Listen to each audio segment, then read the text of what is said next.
जय गुरु जी संगत जी। गुरु जी इस रहमत चैनल पे आप सभी संगत का स्वागत है। ज़िंदगी में कभी कभी ऐसे मोड़ आते हैं जब सब कुछ टूटा सा बिखरा हुआ लगता है, रास्ते बंद नज़र आते हैं और मन भी कमज़ोर पड़ने लगता है। लेकिन ऐसे ही समय में संगत जी, गुरु महाराज हमें एक सबसे बड़ा पाठ सिखाते हैं और वो पाठ होता है समर्पण और विश्वास का। आज का सत्संग बहुत ही प्यारा सत्संग, गुरु महाराज की ब्लेस्ड संगत रवि डूंगा अंकल का सत्संग है। संगत जी, आप सबसे विनती करूंगी इस सत्संग को पूरा अंत तक ज़रूर सुनें, इसे बाकी संगत तक के साथ भी ज़रूर साझा करें, क्योंकि ना जाने कौन सी संगत को सत्संग के माध्यम से उनके सवालों के जवाब मिले। चलिए सुनते हैं रवि अंकल का सत्संग। Over to you uncle. जय गुरु जी।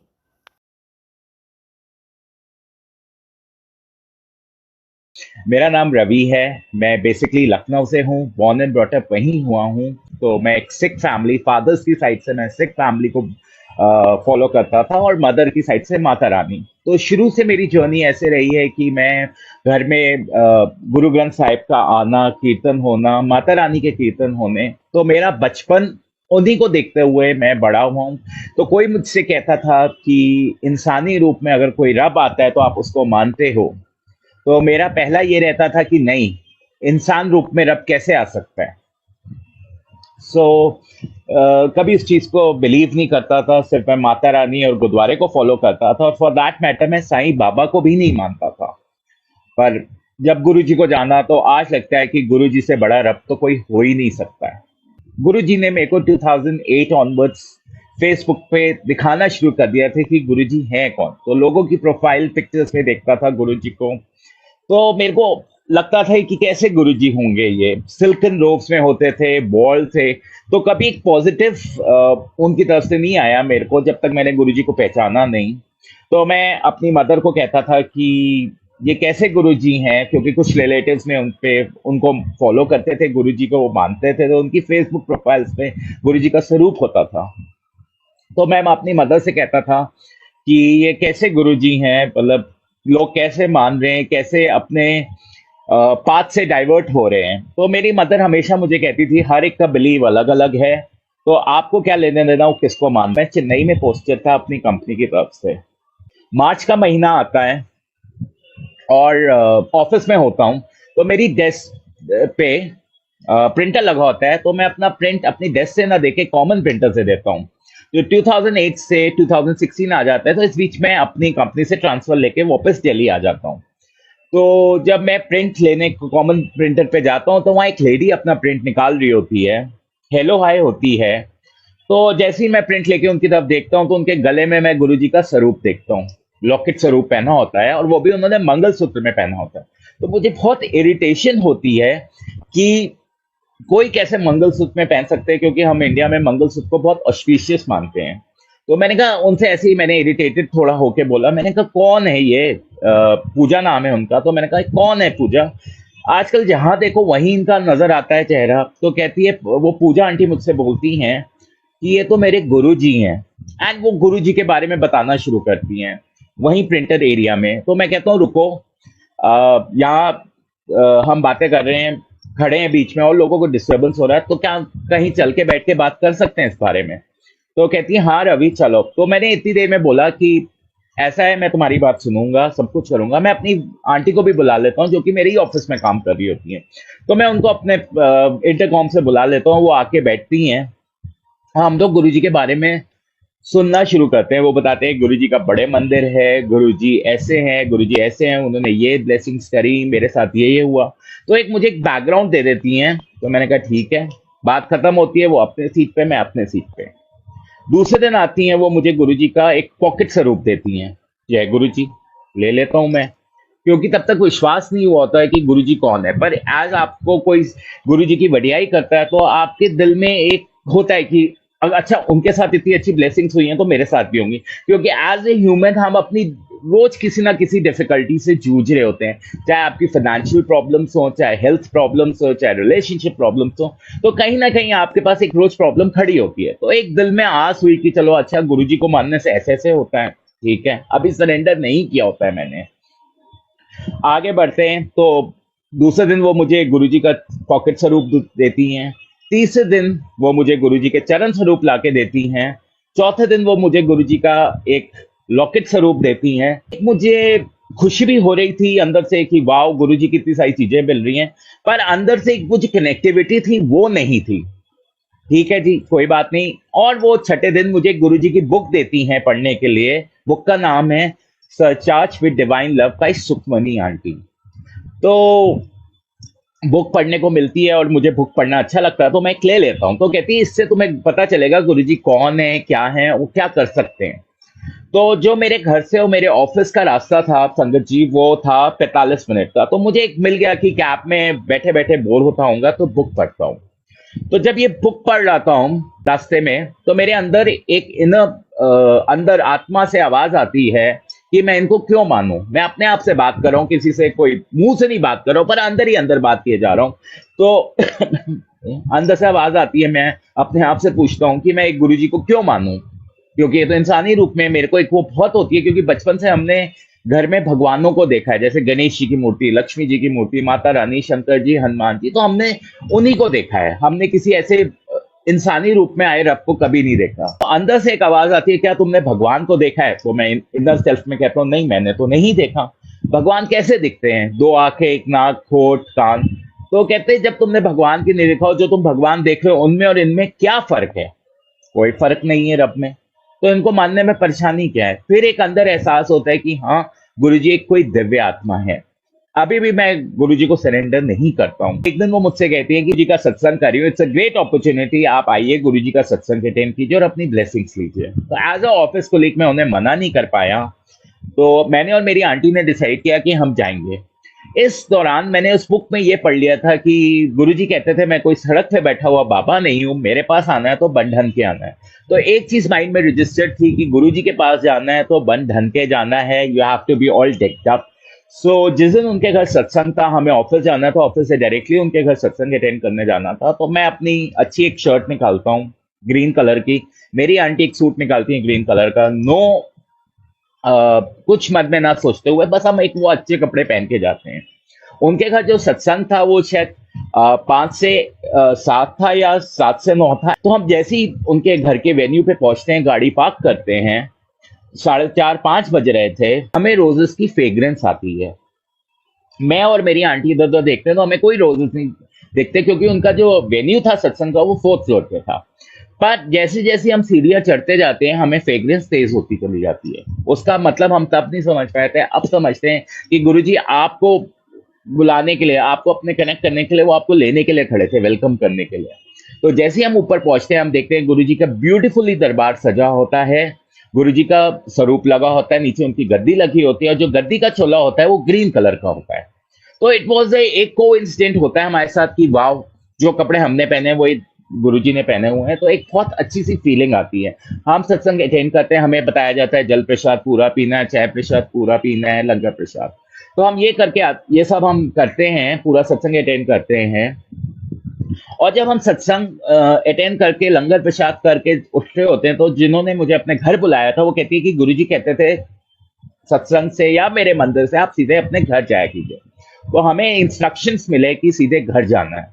हम घर आते हैं, घर आते जैसे ही बैठते हैं, आधा पौन घंटा होता है, मुझे वॉमिटिंग की फीलिंग होती है।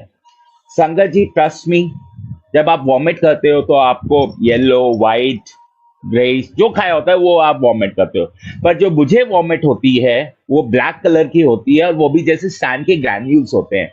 और मैं थोड़ा सा एक स्टेप बैक लेता हूँ कि मैं कहाँ गया था और मैंने क्या खाया जो मुझे इस कलर की वॉमिटिंग हो रही है। मुझे नहीं पता होता कि गुरुजी क्लीन कर रहे होते हैं, क्योंकि 2008 ऑनवर्ड्स मुझे एसिडिटी की बहुत गंदी प्रॉब्लम होती है कि मुझे हर तीसरे चौथे दिन पेंटॉप के इंजेक्शंस लगते थे दोनों हाथों पे और नील पड़े रहते थे। वी डोंट रियलाइज इट, वो वॉमिटिंग की होती है। पर ग्रेजुअली जब मेरी जर्नी गुरुजी के साथ आगे बढ़ती है, जो मेरे इंजेक्शंस, मेरी आंटी कहती है कि आपको एसिडिटी की प्रॉब्लम हो गई होगी, हमें इंजेक्शन लगवाना जाना पड़ेगा। तो मैंने कहा नहीं, वॉमिट करके मैं थोड़ा लाइट फील कर रहा हूँ, मुझे सोने दो। इन केस अगर मुझे नींद नहीं आती है तो हम मिडनाइट में जाके इंजेक्शन लगा लेंगे, क्योंकि हॉस्पिटल तो नियर बाय है। संगत जी उस रात वॉमिट करने के बाद जो मेरी हालत होती थी, मुझे इंजेक्शंस लगवाने जाना पड़ता था वॉमिटिंग और एसिडिटी के। उस दिन कोई इंजेक्शन नहीं लगाना पड़ता। हाँ, मैं एक डाइजेशन के लिए एक मेडिसिन जरूर लेता हूँ, जैसे हाजमोला होता है या कुछ लेता है, बट मुझे उस एक्सटेंट की प्रॉब्लम नहीं हुई थी कि मुझे इंजेक्शन लगवाने जाना पड़े। तो जय गुरु जी महाराज जी की, उन्होंने मुझे क्लीन किया, और वो ग्रेजुअली जैसे मेरी एसिडिटी की प्रॉब्लम होती चली गई, मेरी इंजेक्शंस छूटते चले गए, मेडिसिन ओरल मेडिसिन पे आ गया। ये सत्संग मैंने आपको इसलिए सुनाया क्योंकि 2010 में जब मैं चेन्नई में था, तो मेरी कुलीग थी जिनके कोई बहुत माने हुए पंडित थे, उनसे मेरी बात करवाई गई थी क्योंकि मेरी एसिडिटी की प्रॉब्लम बहुत चेन्नई में बहुत ज्यादा होती थी, और मैं अकेला रहता था, तो मैं घबराता था कि एसिडिटी की प्रॉब्लम इतनी ज्यादा है, मुझे कुछ हो ना जाए।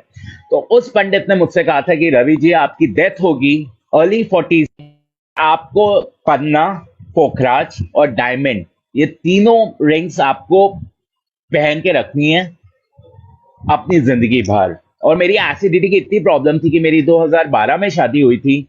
शादी के एक दिन पहले मेरी मेहंदी की रात थी। लोग एंजॉय कर रहे थे और मैंने एसिडिटी का इंजेक्शन लगा के आराम कर रहा था। मैं वो नाइट एंजॉय नहीं कर पाया था अपनी। शुक्राना गुरुजी महाराज जिन्होंने मेरी आज एसिडिटी की प्रॉब्लम सॉल्व करी। पर सरेंडर तब तक नहीं हुआ था क्योंकि एज ए ह्यूमन हमारे साथ कोई बहुत बड़ा चमत्कार नहीं होता, हम उसको बिलीव नहीं करते हैं, क्योंकि एसिडिटी की प्रॉब्लम धीरे धीरे गुरुजी ने मेरी क्लीन करी थी। मैं एक यूके बेस्ड कंपनी में काम करता हूं, तो जो हम हॉलीडे कैलेंडर फॉलो करते हैं वो यूके का करते हैं। तो छुट्टियां आती हैं हमारी 1 मई की हॉलीडे, तो मेरी आंटी कह देती है हम लोग अमृतसर नहीं गए थे, हम अमृतसर चलते हैं, सैटरडे संडे है। हमें नहीं पता था गुरुजी हमें अमृतसर क्यों भेजे हैं, बट जब आप बाद में गुरुजी की प्लानिंग समझते हैं तब आपको समझ में आता है कि गुरुजी आपको स्टेप बाय स्टेप क्लीन करते रहते हैं। और मेरी वाइफ को पूरा स्नान करा के क्लीन कराना, हमारे कर्मों को क्लीन कराना। जब हम मंडे, सैटरडे संडे मंडे हमारी छुट्टी थी, जब मंडे सुबह हम उतरते हैं तब तक हम बड़े मंदिर नहीं गए होते हैं, सत्संग भी अटेंड कर लिया होता है, उस बीच अमृतसर चले जाते हैं, पर हम बड़े मंदिर नहीं जा पाते हैं। जब हम मंडे पहुंचते हैं तो मेरी वाइफ कहती है आज हम क्या करेंगे, we have enjoyed a weekend. तो मेरी आंटी कहती है कि आप बड़े मंदिर चले आज। हम ओला बुक करते हैं, गाजियाबाद का मैं रहने वाला हूँ, तो गाजियाबाद से जब हम स्टार्ट करते हैं भाटी माइंस गुरुजी के दरबार के लिए, तो रास्ते में हमसे ड्राइवर पूछता है आप कहाँ जा रहे हैं, क्या करने जा रहे हैं, किसी की शादी में जा रहे हैं, एक जनरल चिटचैट। तो हमने कहा हमारे वहाँ गुरुजी का मंदिर, हम पहली बार जा रहे हैं। भाटी माइंस के गुरुजी की लेन के बाहर हम उतरते हैं, मंडे का दिन होता है। तो मैं अपने उस ड्राइवर से बोलता हूँ कि हमें यहाँ ज्यादा टाइम नहीं लगेगा, क्या आप रुकोगे और हमारे साथ चलोगे। गुरुजी का देखिए कैसे उस ड्राइवर को भी ब्लेस करते हैं। वो कहता है हाँ ठीक है, अगर आपको बुरा ना लगे तो क्या मैं भी आपके गुरुजी के दर्शन कर लूं। मैंने कहा क्यों नहीं, ये गुरुजी की मर्जी। तो वो हमारे साथ दर्शन करने अंदर आता है, हम अंदर जाते हैं, दर्शन करते हैं, समोसा प्रसाद चाय प्रसाद लेते हैं। बाहर आते हैं, हमें कोई अंकल 2 लॉकेट पकड़ाता है, दो गुरुजी के लॉकेट स्वरूप देता है, हम लेते हैं, खुश होते हैं कि वाह गुरुजी ने ब्लेसिंग दी हमें। तो जब वो ड्राइवर दर्शन करके बाहर आता है और मुझसे कहता है कि रवि जी, मैंने कहा हाँ बोलो भैया। कहता है आप मुझे कहाँ ले आए थे, मुझे नीलकंठ के दर्शन हो जाते हैं। जय गुरु जी। तो हम तो गए थे फर्स्ट टाइम बड़े मंदिर दर्शन करने, और गुरुजी ने उस ड्राइवर को भी ब्लेस किया। तो जैसे गुरुजी कहते हैं जब तुम मेरे पास आते हो तो मैं तुम्हारे पूरे परिवार को ब्लेस करता हूँ, हर एक बंदे को जो मेरे पास आता है उसको ब्लेस करते हैं। ठीक है, हम वापस आते हैं, वो हमें घर ड्रॉप करता है, पेमेंट हो जाती है। दूसरे वीकेंड फिर मेरा मन करता है कि हम बड़े मंदिर जाएं, तो मैं इस बार कहता हूं कि मैं गाड़ी मैं लेके जाऊंगा, गाड़ी थी मेरे पास, पर मैं उस ड्राइवर को फोन कर लेता हूं, वो मेरे साथ साथ बैठ के जाएगा। तो जहां वो कुछ एक्स अमाउंट ले रहा था वो मुझसे वाई अमाउंट ले लेगा, क्योंकि उसे ड्राइव तो करना नहीं है, उसे मेरे साथ बैठना है। तो मैं उसको कॉल करता हूँ, तो कहता है सर हाँ पक्का चलूंगा गुरुजी के मंदिर, क्या आपको बुरा ना लगे तो मैं अपनी वाइफ को भी ले लूं साथ में। क्या गुरुजी, मैंने कहा ले लो। जैसे ही हम लंगर करके बाहर निकलते हैं, उसकी वाइफ बहुत जोर जोर से रोती है एंड अपने इमोशंस को आउटब्रेक करती है और कहती है कि इससे अच्छी जगह, इससे शांतिपूर्ण जगह मैंने कहीं नहीं देखी। तो गुरुजी ने उसकी वाइफ को, और आज वो गुरुजी के फॉलोअर्स बन गए। जय गुरुजी। मेरी जर्नी कंटिन्यू होती है, इस बीच हमारा गुरुजी से मिलना जुलना ज्यादा शुरू हो जाता है, बड़े मंदिर हम आना जाना शुरू कर देते हैं। तो एक सेवा का भाव आता है, क्यों ना हम बड़े मंदिर सेवा कर लें। तो हम किसी सेवादार से पूछते हैं कि यहाँ सेवा कैसे कर सकते हैं। सैटरडे संडे टाइम है, क्योंकि हमारे पास फैमिली नहीं होती है, हमारे पास कोई बेबी नहीं होता है, सिर्फ मी एंड माई वाइफ। तो हम लोग एक मन बनाते हैं कि सैटरडे संडे छुट्टी होती है, क्यों ना गुरुजी के मंदिर जाके सेवा की जाए। तो एक सेवादार हमें बहुत लूडली बात करता है, कहता है कितने दिन हुए आए हुए हैं? हमने कहा मुश्किल से महीना 2 महीना। कहता है बाद में आना, भी 2 साल बाद, अभी आपके लिए कोई सेवा नहीं है। हम इतना सा मुंह लेके संगत जी बाहर आ जाते हैं, घर आते हैं, घर पहुंचते हैं, जैसे ही मैं अपना फेसबुक खोलता हूँ वहां एक मैसेज आया होता है गुरु जी का फॉरवर्डेड। अगर बड़े मंदिर सेवा नहीं मिल रही हो, सेवादार रूडली हो रहा है, तो घबराने की लोड़ नहीं है, क्योंकि तेरे कर्म हले थे इदा दे नहीं है कि तू बड़े मंदिर सेवा करे। तो गुरुजी आपकी छोटी-छोटी बातों का आपको आंसर्स देते रहते हैं। इस बीच हमने पुरानी संगत के, जो गुरुजी की टाइम की संगत थी, उनके सत्संग सुनने शुरू कर देते हैं। तो एक एहसास होता है कि गुरुजी क्या थे, क्या हैं, क्या कर सकते हैं वो। 15 मई को मेरे पिताजी का एक्सीडेंट होता है। वो घर पे गिर जाते हैं और उनके कूल्हे की हड्डी टूट जाती है। अभी जो गुरुजी के साथ मेरा सरेंडर हुआ था, मैं कहूँगा 40-50% हुआ था, इससे ज़्यादा नहीं हुआ था, क्योंकि मैं पंडितों को बिलीव करता था। कोई भी प्रॉब्लम आती थी, पंडित के पास भागता था। पर गुरुजी की लीला तो गुरुजी जाने, वो कैसे आपको सरेंडर कराते हैं, वो वही जानते हैं। तो जब मेरे को पता लगता है कि डैड का एक्सीडेंट हो गया है, वो घर पे गिर पड़े हैं, तो मैं लखनऊ रश करता हूँ देखने के लिए। वहाँ पहुँचता हूँ, मम्मी को बताता हूँ गुरुजी का, वो हॉस्पिटलाइज्ड है। डॉक्टर्स कहते हैं कि हम कूल्हे की हड्डी का ऑपरेशन अभी नहीं कर सकते, क्योंकि आपके डैड के क्रेटनाइन लेवल्स हाई हैं। इस बीच में क्या करता हूँ, जो लॉकेट स्वरूप गुरुजी ने मुझे बड़े मंदिर से दिया था, वो मैं अपने डैडी के गले में पहना देता हूँ, और मम्मी को मंत्र जाप बताता हूँ कि गुरुजी का ये मंत्र जाप है, आप ये कीजिए। गुरुजी के बारे में जो मुझे पता होता है मैं उन्हें नरेट करता हूँ। पर एक दिन सडनली डॉक्टर टेस्ट कराते हैं और क्रेटनाइन लेवल्स नॉर्मल रेंज में आना शुरू हो जाते हैं। तो डॉक्टर हमें एक होप देते हैं कि अब हम ऑपरेशन कर पाएंगे। तो जिस दिन मेरे पिताजी का ऑपरेशन होना होता है, उसे एक ठीक दिन पहले उनकी सारी तैयारी की जाती है। उनके टांगों के जहाँ जहाँ ऑपरेशन होना था वहाँ के हेयर्स रिमूव करते हैं डॉक्टर, सब कुछ करते हैं। इस बीच उनका गले से लॉकेट गायब हो जाता है। गुरुजी कैसे, आपको वहम आता है आपके मन में कि क्या करें, गुरुजी का लॉकेट गायब हो गया उनके गले से, और आप सारे वहमों में आ जाते हो। तो ये तो गुरुजी की लीला होती है, गुरुजी जाने। कोई बात नहीं, लॉकेट ढूंढा जाता है। तो ये हम अज्यूम कर लेते हैं कि जब हमारे डैड को हॉस्पिटल में डेली उनकी कपड़े चेंज हो रहे थे, तो जो भी आया होगा हो सकता है उससे निकल गया हो, कुछ होता है। हम वहम तो होता ही है हमारे मन में, पर हम उस चीज को कुछ देर के लिए इग्नोर कर देते हैं। डैड जाते हैं ऑपरेशन के लिए, ऑपरेशन सक्सेसफुल होता है और डैड को 2-3 दिनों में डिस्चार्ज कर दिया जाता है, वो घर आ जाते हैं। इस बीच हमें वो लॉकेट फिर से मिल जाता है, बेड के, जो हॉस्पिटल में उनका बेड था उस गद्दे से नीचे से हमें लॉकेट मिल जाता है। हम खुश हो जाते हैं कि चलो गुरुजी का लॉकेट मिल गया, अब गुरुजी है सेफ करने के लिए। पर जब डैड घर पे पहुंचते हैं, हफ्ता गुजरता है, उनको बेड सोल्स हो जाते हैं। और जब आपको पता है संगत जी, जब बेड सोल्स होते हैं गर्मियों में, तो बहुत गंदी तकलीफ होती है। बहुत, मतलब जैसे आपकी स्किन छिल जाती है, वो जलन होती है, उस टाइप की जलन होती होगी बेड सोल्स में, जो मैं अज्यूम करता हूँ, जो मैं समझता हूँ। तो मैं डैड के लिए एक बबल बेड्स ले आता हूँ और उनको दे देती है, जैसे उनका ब्लड सर्कुलेशन अच्छा रहे।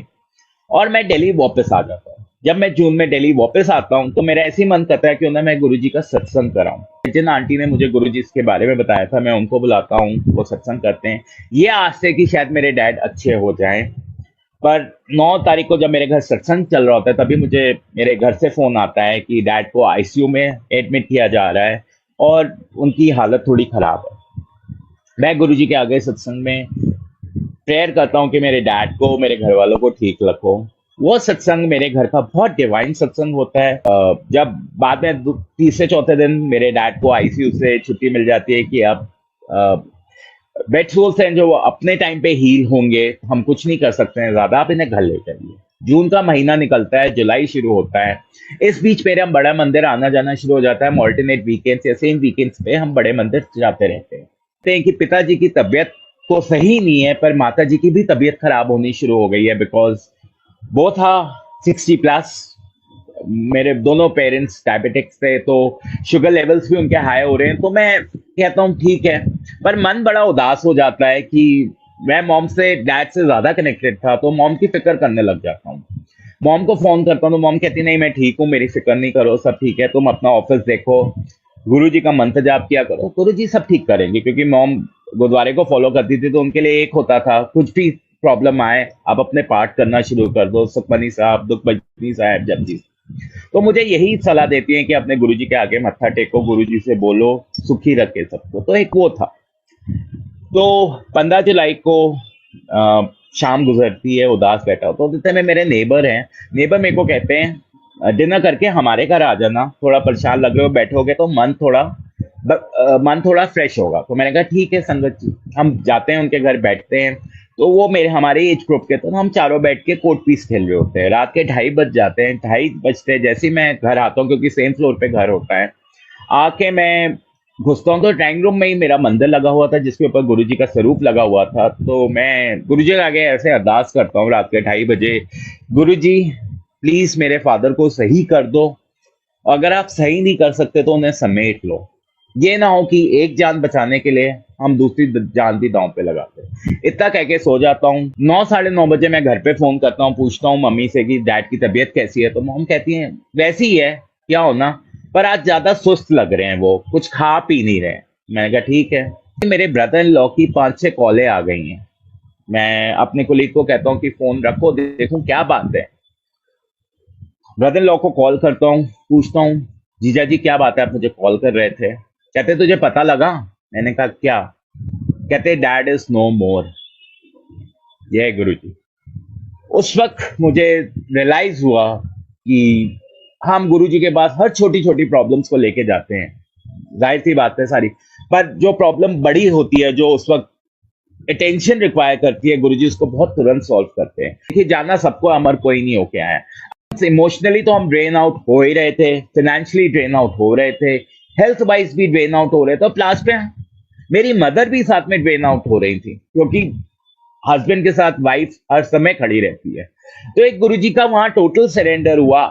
जब ये खबर सुनी और मैंने गुरुजी की तरफ देखा उस स्वरूप को, तो मेरी आंखों से अश्रु निकले कि थैंक यू गुरुजी। मैंने उनको थैंक यू किया, रोया नहीं कि आपने क्यों किया, मैंने उनको थैंक यू किया कि आपने मेरी अरदास कबूल करी और मेरे पिताजी का पेन कम किया, क्योंकि ये बहुत बड़ी बात थी मेरे लिए। वहां मेरा कंप्लीट सरेंडर हुआ गुरुजी के साथ। तो जय गुरुजी। ये थी मेरी 2016 की जर्नी, जहां गुरुजी ने मुझे टोटल सरेंडर करवाया अपने आगे। 2017 चढ़ता है, तो जिस इलाके में मैं रह रहा था, वहां मेरा कोई फैमिली एंड फ्रेंड आना नहीं चाहता था। वो कहते थे एक तो रवि तेरा घर ढूंढना बड़ा मुश्किल, दूसरा तू 2 मंजिले पे ऊपर रहता है, चढ़ो और उतरो, it's not a very good society. और प्लस एक मेरे मन में भी रहता था गुरुजी कब घर ब्लेस करेंगे आप, कर मुझे एक अच्छी गेस्टेड सोसाइटी में रहने को मिलेगा। 2-3 बार मैंने घर बुक भी कराना चाहा, पर नहीं होता था, कभी फाइनेंशियल क्रंच हो जाता था, कभी कुछ हो जाता था। तो एक बुजुर्ग आंटी के साथ हम अंकल आंटी के साथ हम रात को टहला करते थे अपने इलाके में, क्योंकि उनके बच्चे बाहर सेटल थे और हमारे पास कोई बड़ा नहीं था। तो एक फैमिली बन गए थे। जहां हम जाते थे वो हमें साथ लेके जाते थे, जहां वो हमें जाना था वो हमें साथ लेके जाते थे।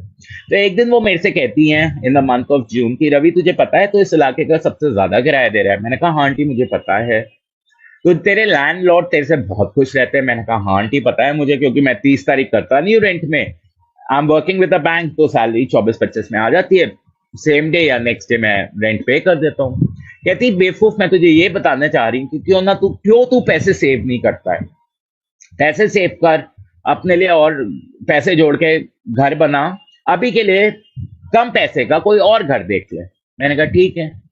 घर आता हूँ, मैजिक ब्रिक्स पे डालता हूँ कि मुझे घर चाहिए और रेंट मेरा इसके बीच होना चाहिए, और सो जाता हूँ।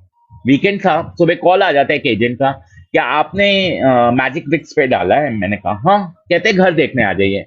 पर वो जिस सोसाइटी में हमें बुला रहा था मुझे नहीं पसंद थी वो सोसाइटी। घर खोलता है, मेरी आंखें खुली की खुली रह जाती हैं, क्योंकि घर was so beautifully interiored, I can tell you. Wardrobes, chandeliers, tube lights, fans, exhaust, मतलब what you think it was there, LCD panel. तो मैं थोड़ा सा स्टेप बैक करता हूँ, प्लस वो घर 3 BHK था। तो मैं थोड़ा सा स्टेप बैक करता हूँ, मैं उससे पूछता हूँ कि प्रॉपर्टी डीलर से कि ये घर इतना ब्यूटीफुली डेकोरेटेड क्यों है, और it was a raw flat. तो मैंने कहा किसी ने इतना इन्वेस्ट किया उस पे, इंटीरियर्स पे किसी ने 8-9 लाख रुपए लगाए हुए थे, और मार्बल फ्लोरिंग और डेक्ड अप, और था वो 7वें फ्लोर पे और घर का नंबर था 710। तो मैं उससे पूछता हूँ कि ऐसा क्यों, तो कहता है लैंडलॉर्ड ने अपने रहने के लिए बनवाया था, पर उनकी वाइफ का ट्रांसफर नहीं हुआ, इसलिए वो किराए पे देना चाहते हैं। मैंने कहा ठीक है। नो आई वाज अज्यूमिंग कि जिसने इतना इन्वेस्ट किया है प्रॉपर्टी में तो जाहिर सी बात है किराया भी ज्यादा होगा। तो वो मुझे किराए का एक्स अमाउंट बताता है। संगत जी बिलीव मी, जो मैं किराया दे रहा था उससे 40% लेस। खुश होता हूँ, पर मेरे को सोसाइटी नहीं पसंद थी, वो लोकेलिटी, तो मैं थोड़ा सा हिचकिचाता हूँ। तो मेरी आंटी मेरे को कहती है कि रवि हमने घर पे टाइम कितना स्पेंड करना है, सुबह हमने ऑफिस चले जाना है, शाम को लौट के आना, हमारे पास कार है, हमें कनेक्टिविटी का भी इश्यू नहीं होगा। बड़े मंदिर की तुम्हारी रही बात की दूर हो जाएगा तो इतना भी दूर नहीं होगा, सोच के देखो। और हमें सोसाइटी की बाहर लोकेलिटी से क्या लेना देना है। Society inside was a beautiful society with all swimming pool, gazetted, जो भी आप एक सोच सकते हैं वो सारी चीजें थी। और किराया भी कम था, जो हम दे रहे थे उससे 40% लेस, तो we were saving amount. But we then wanted to stay in a 3 BHK house की 2 BHK काफी है, गुरुजी 3 BHK क्यों दिला रहे हैं? ये तो कहानी बाद में पता लगती है। हम उसे हाँ करते हैं, हम टोकन मनी देते हैं, घर आ जाते हैं अपने एग्जिस्टिंग लॉट को, और हम 1 जुलाई 2017 में उस घर में शिफ्ट हो जाते हैं। लैंड वॉज वेरी, वो मिलता है उसे, हम पसंद आते हैं हम उसे, तो इट्स अ गुड रिलेशनशिप बन जाता है। जब हम आगे बढ़ते हैं, अगस्त आ जाता है, सावन चल रहा होता है, तो आई एम अ स्मोकर, तो मैं बाहर जाके दिल्ली, तब तक दिल्ली आ चुका हूँ एज आई टोल्ड यू, तो मैं दिल्ली ऑफिस के बाहर जाके स्मोक कर रहा होता हूँ और देखता हूँ कि कावड़ लगे होते हैं, जो सावन के महीने में कावड़ चलते हैं। संगत जी, कावड़ में आपको शिव जी के भजन सुनाई देंगे, या जो भी उनकी नेटिव लैंग्वेज में उसमें चल रहे होते हैं। पर जिस समय मैं स्मोक करने जाता हूँ, वहां एक शब्द चल रहा होता है, जो मांगे ठाकुर से सोई सोई पावे, नानक दास मुआ तो बोले इया हुआ। मैं थोड़ा इधर देखता हूँ उधर देखता हूँ कि कहीं मैं अपने इल्यूजन पे नहीं हूँ, क्योंकि तब शब्द सुनना शुरू हो जाता है और एक दिमाग में वो शब्द चल रहे होते हैं। नहीं जी, शब्द चल रहे होते हैं। मन में ख्याल आता है क्यों ना गुरुजी का सत्संग कराया जाए। तुरंत ही आंटी को कॉल करता हूँ, वहीं से ऑफिस में होती हैं, कि हम गुरुजी का सत्संग करा सकते हैं, सावन चल रहे हैं, सावन में तो शिव जी को बुलाना चाहिए। वो कहती है हाँ क्यों नहीं करा सकते हैं, पर करवाएगा कौन? तो जो आंटी मेरे ऑफिस में थी, मैं उनसे पूछता हूँ कि पूजा आंटी आप मेरे घर सत्संग कर दोगे? तो उन्होंने कहा रवि आप अब दूर हो चुके हो तो मैं आपको प्रॉमिस नहीं करती हूँ। तो वहां से क्रॉस हो गया होता है कि नहीं दान, ठीक है जी कोई बात नहीं, सत्संग कराना है। डेट डिसाइड होता है 5 अगस्त 2017, और हम बैठे होते हैं 25 पे, तो 10 दिन होते हैं। हमने कहा मटेरियलाइज हो जाएगा, देखते हैं क्या करते हैं। वीकेंड चढ़ता है, आंटी कहती है आज मेरा छोले भटूरे खाने का मन हो रहा है, और छोले भटूरे मुझे वहां के खाने जहाँ पुराने घर के पास एक ठेला लगा। मैं कहा ठीक है मैं ला देता हूँ। So I with my scooty I drive down, और मैं छोले भटूरे का ऑर्डर देता हूँ। देखता हूँ एक अंकल आते हैं, मुझे कहते हैं जय गुरु जी। मैं कहता हूँ जय गुरु जी। तो बातें होती हैं, आपका नाम मेरा नाम, ये बातें शुरू हुई। तो मैं उनसे ऐसे ही पूछता हूँ कि आपको कैसे पता मैं गुरुजी को मानता हूँ? कहते ले तूने गले में गुरुजी का लॉकेट स्वरूप पहना हुआ है, और मैंने तुझे स्कूटी से उतरते देख लिया था जिसपे गुरुजी लिखा हुआ है। मैं कहा, अच्छा जय गुरुजी। बातों बातें में पूछता हूँ कि यहाँ कोई सत्संग ऑर्गेनाइज करता है? कहते हैं हाँ करते हैं, आपको करवाना है सत्संग? हमने कहा हम सोच रहे हैं करवाने का, पर मेरा घर यहाँ से 3-4 किलोमीटर दूर है। तो कहते हैं कोई बात नहीं, आप आ जाना कल, मेरे को कॉल कर लेना। नंबर एक्सचेंज किया उन्होंने मेरे से। मैंने कहा ठीक है, जाता हूँ आंटी को बताता हूँ कि ऐसे ऐसे मिल गया जो सत्संग ऑर्गेनाइज कर देंगे। दूसरे दिन हम उनके घर जाते हैं, बातचीत करते हैं और डेट फाइनल करते हैं 5 अगस्त की। ब्यूटिफुली इस बीच में उनका अंकल को फ्लावर डेकोरेशन के लिए फोन करता हूँ। तो जो डेकोरेशन मैंने उनको डिस्क्राइब करी होती है, उस टाइम वो मुझे कहते हैं 15 से 20 हजार की। मैंने कहा अंकल मेरा इतना बजट तो है नहीं, पर मैं चाह रहा था मेरे घर ऐसी गुरुजी की ब्यूटीफुल डेकोरेशन हो जैसे मैंने आपको डिस्क्राइब करी हो, कि गुरुजी का छत्ता लगाओ, पीछे बफिंग हुई हो, पूरा ब्यूटीफुल दरबार सजाओ। ठीक है जी। तो उनका फोन आता है, कहते रवि जी आपका बजट कितना है? पहले तो मुझे मना कर देते हैं कि इतना 15-20 हजार में होगा, तो मैं भी मना कर देता हूँ कि इतना बजट नहीं है। दूसरे दिन उनका फिर फोन आता है मेरे पास, कहते हैं कि रवि जी कितना बजट है आपका, फिर भी एक बात की जाए तो? मैंने कहा अंकल 1000-1500 रुपए। कहते ठीक है मैं कर दूंगा। मैं कहा अंकल आप तो कल 15-20 हजार कह रहे थे मुझे। कहते तो गुरु जी की सेवा है, कभी कभार करने को मिलती है, तुम पैसे की टेंशन क्यों ले रहे हो? जय गुरु जी। वो आते हैं, दरबार सजाते हैं, सारे फ्रेश फ्लावर्स लाते हैं, and it was beautifully decorated गुरु जी का दरबार। सत्संग होता है गुरु जी का 5 अगस्त को, ब्यूटीफुल सब कुछ होता है। दूसरे दिन मैं और मेरी आंटी कहते हैं हमने सामान तो सारा बनवा लिया, चोला भी बनवाया, गुरुजी का स्वरूप भी लेके आए, चलो अब करें क्या? इस बीच मुझे पता लगता है कि जिस सोसाइटी में मैं शिफ्ट हुआ होता हूँ वहां पे 4-5 फैमिलीज गुरुजी को मानती हैं। वेरी गुड, मैं सबसे कनेक्ट करता हूँ कि आप भी गुरुजी को मानते हो, हम भी गुरुजी को मानते हैं, तो एक एज अ फ्रेंड सर्कल बन जाता है हमारा गुरुजी का। एक दिन हम बैठे हुए थे, बातों बातों में मैं उनसे कहता हूँ क्या हम गुरुजी का सत्संग कर सकते हैं मंथली? सोसाइटी में हम लोग बाहर जाते नहीं है, ऐसे होगा कि हम गुरुजी का महीने में एक बार नाम ले पाएंगे। वो थोड़ा हिचकिचाते हैं, कहते हैं कि अंकल हमें किसी को सत्संग करनी है। मैंने कहा सत्संग तो मुझे भी नहीं करवाना आता, पर करेंगे तो हमारे गुरुजी, तो लेट्स गिव अ ट्राई। तो ये डिसाइड होता है, 4 फैमिलीज होती हैं, हर महीने एक एक बंदा अपने घर सत्संग कराएगा। फिर क्वेश्चन होता है कि जब वो 4 बंदे करा लेंगे तो फिर कैसे रिवॉल्विंग होगा? तो मैंने कहा जो जिससे फर्स्ट कराया होता है वो फिफ्थ वन पे फिर करा लेगा। एग्री करते हैं, ऐसे सत्संग शुरू करते हैं। 4-5 महीने होते हैं, सत्संग होता है। हम सितंबर, अक्टूबर, नवंबर, दिसंबर हम 2018 में एंटर कर चुके होते हैं। मार्च का महीना आता है, जिनके घर होना होता है सत्संग वो कहते हैं मैं नहीं करा पाऊंगा, मैं कहीं बाहर जा रहा हूँ। मैंने कहा ठीक है। इस बीच हम ये भी डिसाइड कर चुके थे अगर कोई सत्संग नहीं करा पाएगा उस दिन उस महीने का सत्संग मैं करा लूंगा। तो मैंने कहा ठीक है, एज आई सेड अब सत्संग हमारे घर होगा। होता है सत्संग। दूसरे महीने होता है कि गुरु जी की टाइम की संगत को इनवाइट किया जाए, तो हम जेठला अंकल को इनवाइट करते हैं। तो जिनके घर सत्संग होना था वो मना कर देते हैं कि रवि जी जेठला अंकल आ रहे हैं, संगत ज्यादा आएगी, मैं इतना लंगर अपने किचन में नहीं बना पाऊंगी, और मुझे स्ट्रेट अवे मना कर देते हैं। मतलब कोई बात नहीं, हम करा लेते हैं। यहाँ गुरु जी की प्लानिंग देखेगा कि गुरु जी क्या क्या मैसेजेस। तो वो जेठला अंकल का सत्संग मेरे घर होता है, जेठला अंकल आते हैं। तो मेरी शादी 2012 में हुई थी और मैं 2018 की बात बता रहा हूँ। 6 साल हो गए थे, मैं और मेरी वाइफ को कोई बेबी ब्लेस नहीं था। एंड हम 2018 में सारे सब कुछ कहते हैं ना, मेडिसिन फकीर सब कर चुके थे, पर कोई वो नहीं हो रहा था। And we were mentally thinking to adopt a child. तो जब जेठला अंकल का सत्संग होता है, मेरी इससे पहले बता दो मेरी वाइफ थायराइड पेशेंट है, मेरी वाइफ को पीसीओडी था, तो इतना लेवल्स का भी नहीं था, पर डॉक्टर भी हैरान होता कि आपकी इतनी मेडिसिन करी, हमने सारे टेस्ट हुए, आप लोग परफेक्ट हो, फिर क्यों नहीं आपको कंसीव नहीं हो पा रहा? कोई बात नहीं, जेठला अंकल आते हैं, वो अपना सत्संग सुनाते हैं। जब वो अपना सत्संग सुना रहे होते हैं तो अपनी बहू के बारे में बताते हैं कि उनको भी थायराइड था, उनको भी पीसीओडी थी, स्टिल गुरुजी ने उनको बेबी ब्लेस किया। जब वो सत्संग सुना रहे होते हैं, मैं और मेरी आंटी एक दूसरे की शक्ल देख रहे होते हैं कि जो प्रॉब्लम्स हमें है वही प्रॉब्लम्स बता रहे हैं, स्टिल गुरुजी ने उन्हें ब्लेस किया। तो हमें वहां एक इंडिकेशन मिलती है कि अभी रुक जाओ, ठंड रखो। कहते हैं ना गुरुजी टाइमिंग मेरे होंगे, दूंगा सब कुछ। तो वहां हम थोड़ा ठहर जाते हैं कि बेबी के लिए अभी नहीं सोचते। गुरुजी का शायद आदेश है ये सत्संग सुनाने का कि प्लीज वेट। ठीक है जी, सत्संग ब्यूटीफुल होता है। जेठला अंकल सारा गुरुजी के बारे में अपनी जर्नी बताते हैं, and we that was a very blessed satsang for me. ठीक है जी, आगे बढ़ते हैं। तो अब क्या हुआ, वो मंथली सत्संग का रूप ले चुका था मेरे घर। जो सत्संग मैंने एक एज अ सोसाइटी में शुरू किया था, अब वो मंथली सत्संग हो गया था रवि के घर का 710। तो अब क्या होता था, हर सेकंड सैटरडे गुरुजी विराजमान होते थे मेरे घर पे। गर्मियों में 6 से 8, सर्दियों में 3 से 5, and it is used to be a beautifully month. Every month वो used to be a beautiful month, क्योंकि एक आस होती थी कि सेकंड सैटरडे आए, गुरुजी को आएंगे, गुरुजी का सत्संग होगा, उनकी संगत आएगी।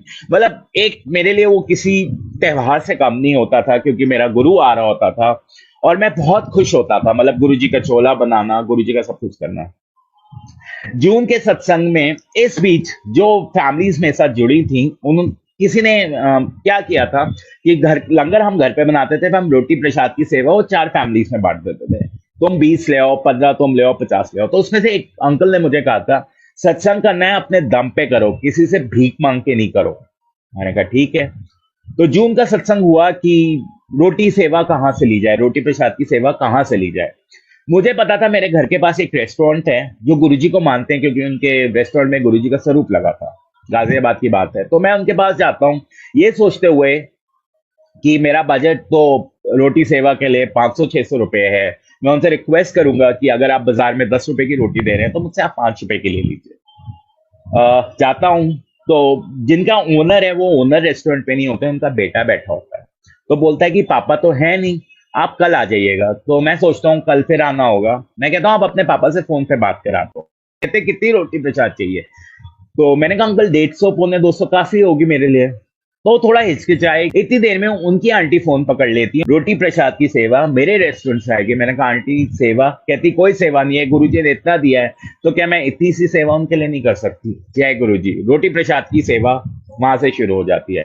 मुझे मेरी ड्यूटी थी घर में लंगर सब्जी प्रसाद बनाना, दाल प्रसाद बनाना, बाकी रोटी उनके यहाँ से आती थी।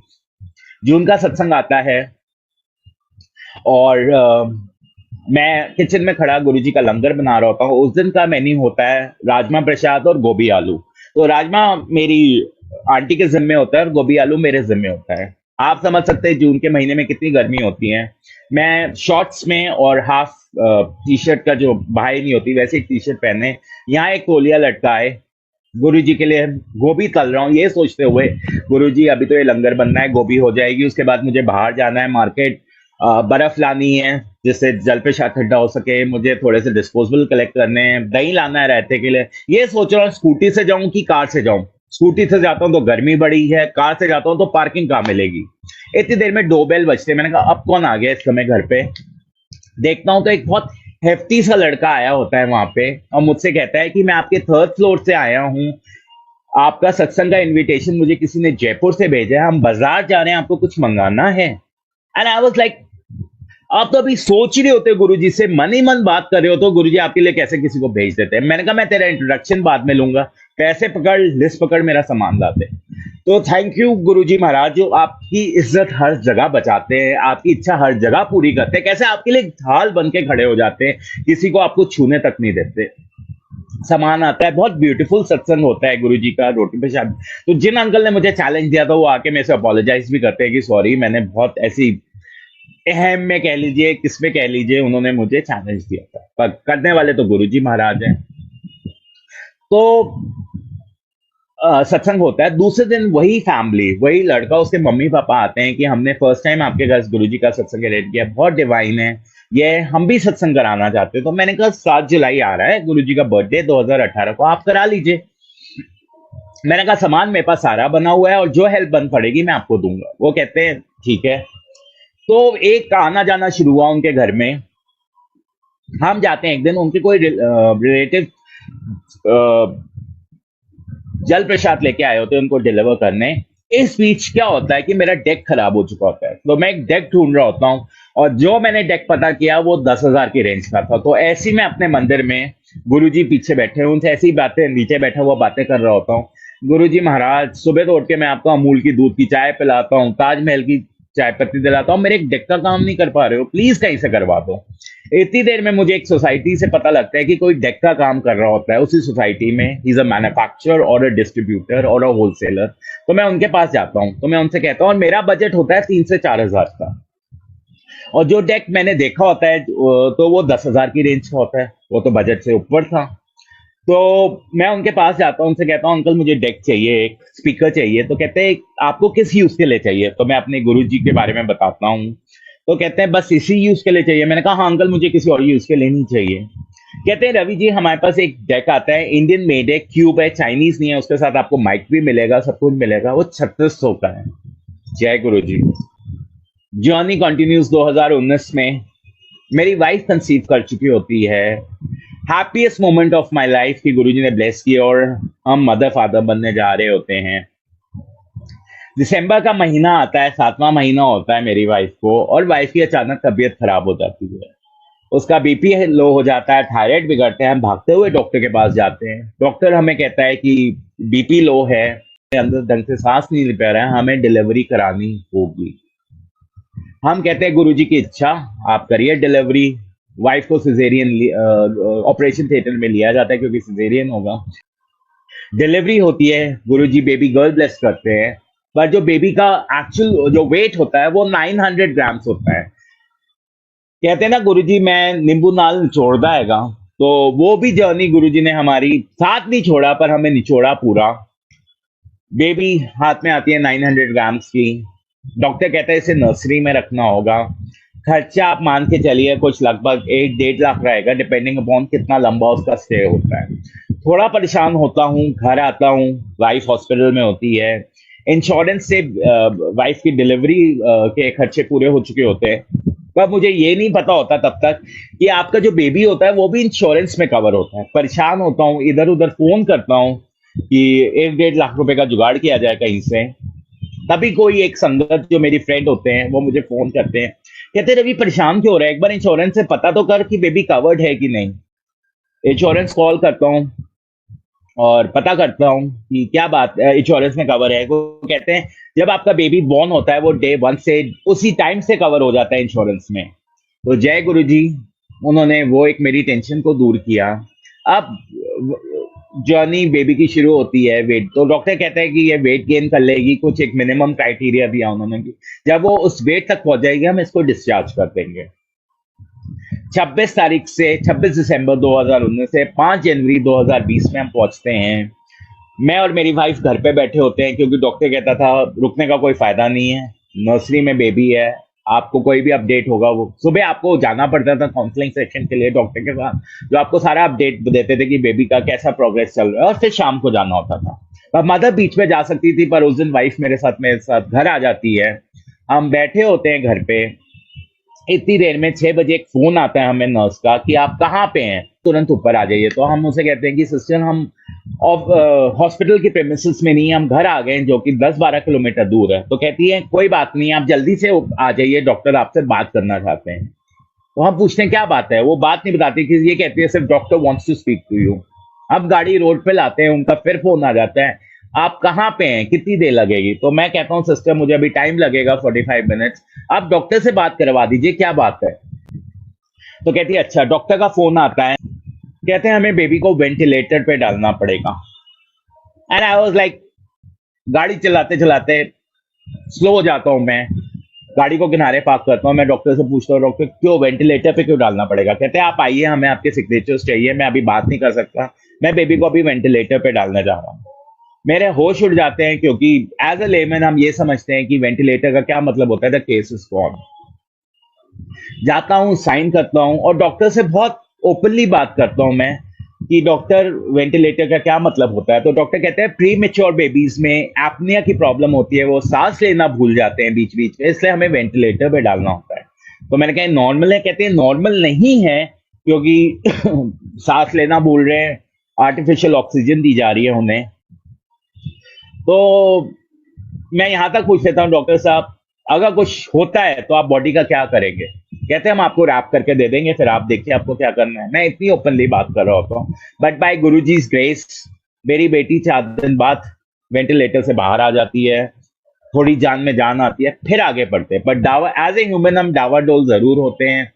पता लगता है 10 दिन बाद उसे लंग इन्फेक्शन हो जाता है। अब जो वेंटिलेटर पे जाती है तो doctor R also little worried कि लंग इन्फेक्शन के साथ वेंटिलेटर पे जाना it's not a good combination, क्योंकि वो सी बैप देते हैं, पर सी बैप की जगह उसको वेंटिलेटर दिया जाता है, फिर सी बैप पे लाया जाता है। पर अब जो वेंटिलेटर है वो ज्यादा देर खिंचता है, डॉक्टर्स भी परेशान होते हैं क्योंकि वेट तो अंडर वेट है ही है, ऑर्गन्स डेवलप होने में टाइम लग रहे हैं। तो मैं काउंसलिंग रूम में बैठा होता हूँ और मैं येस नो की पर्ची बना रहा हूँ कि बचेगी कि नहीं बचेगी, बचेगी कि नहीं बचेगी। इतनी देर में मेरी वाइफ आती है, आंटी आती है मेरी, वो कहती क्या कर रहे हो। वो येस नो की पर्ची देखती है और मेरे मुंह पे खींच के एक थप्पड़ मारती है कि क्या सोच रहे हो तुम, क्या होगा। मैंने कहा डॉक्टर्स भी थोड़ा सीरियस है इस बात को लेके। तो कहती है गुरुजी पे भरोसा नहीं है, जो वहां यहां तक खींच के लाए कि तुम्हें आगे नहीं ले जाएंगे।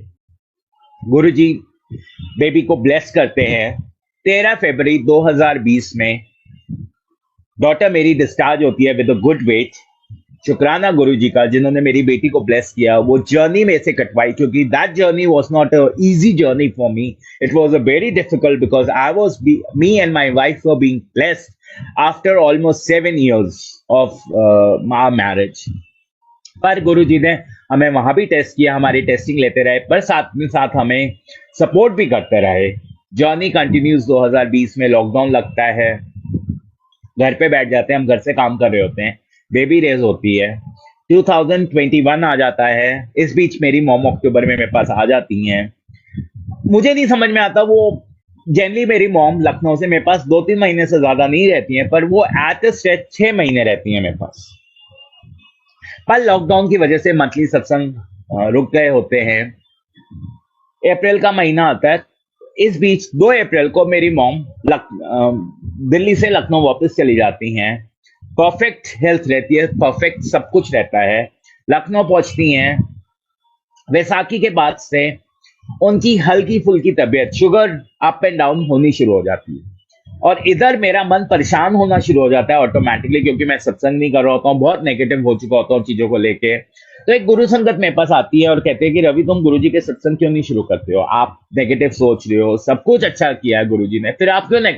मैंने कहा आंटी, मेरा मन पता नहीं क्यों अंदर से बहुत नेगेटिव हो रहा है। तो कहती कोई बात नहीं, आप गुरुजी का चोला चेंज करो, गुरुजी को गद्दी वद्दी उनकी क्लीन करो, सब कुछ करो, गुरुजी के पास बैठो, टाइम स्पेंड करो। मालिक ने जहां तक साथ निभाया आगे भी निभाएगा, क्योंकि कुछ प्रॉब्लम चल रही थी। मैं गुरुजी को वैसाखी के बाद एक चोला पहनाता हूँ सफेद कलर का। मुझे नहीं पता वो चोला मैं सफेद कलर का क्यों पहना रहा होता हूँ, पर मैं वो चोला सफेद पहनाता हूँ उन्हें। सफेद उनके साइड टेबल्स पहनाता रखता हूँ, मतलब पूरा वाइट कराता हूँ, और एक गोल्डन रंग का दुपट्टा गुरुजी के ऊपर कराता हूँ। ट्रस्ट मी संगत जी, वैसाखी के बाद गुरुजी ने ऐसे ही मेरे साथ किया। सुबह सुखमनी साहब का पाठ कराना, टीवी पे मैं सुखमनी साहब का पाठ चला देता था, और जपजी साहब का, और रात को 1 घंटे का यूट्यूब सत्संग करवाते थे, जो जला के बैठ जाता था। और 1 घंटे वो सत्संग 10 दिन क्यों चला, उसका मैं आपको रीजन बाद में बताऊंगा।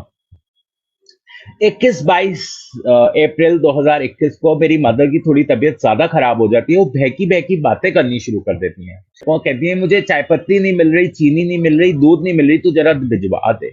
मैं कहता हूँ मम्मी अभी 5 बज रहे हैं, आपको क्या हो गया है? कहती कुछ नहीं कुछ नहीं, तू सो जा सो जा सो जा, और बात हो जाती है।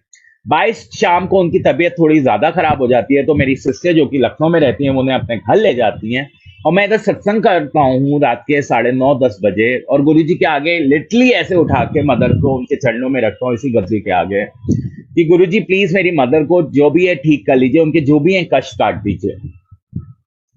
सुबह 6:30 बजे मेरे को मेरे सिस्टर का फोन आता है, और वो कहती है कि मम्मी इज नो मोर।